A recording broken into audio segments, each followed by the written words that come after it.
બરફભર ઉનાળાની આ સિઝન છે અને એવામાં માવઠાના સમાચાર મળી રહ્યા છે। ગરમીથી રાહત આપનારા સમાચાર ચોક્કસ છે, પરંતુ ખેડૂતો માટે આ સમાચાર ચોક્કસપણે નિરાશાજનક છે, કારણ કે પાકને નુકસાનની ભીતિ છે।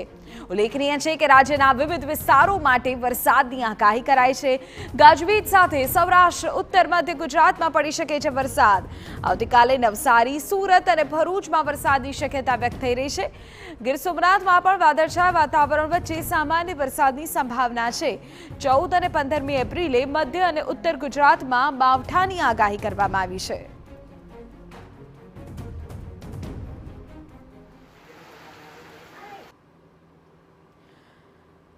તો કયા દિવસે ક્યાં વરસાદની આગાહી છે આપને કહી દે। 13મી એપ્રિલ માટે કચ્છ, ગીર સોમનાથ, સુરત, નવસારી, વલસાડમાં આગાહી કરવામાં આવી છે, જ્યારે 14 અને 15 રવિવાર અને સોમવારે કચ્છ, દાહોદ, છોટાઉદેપુર, નર્મદા જિલ્લામાં કમોસમી વરસાદ થઈ શકે છે। 16મી એપ્રિલ માટે દાહોદ, છોટાઉદેપુર અને નર્મદામાં વરસાદની ભીતિ વ્યક્ત કરવામાં આવી છે। કમોસમી વરસાદ આ વિસ્તારોમાં થઈ શકે છે।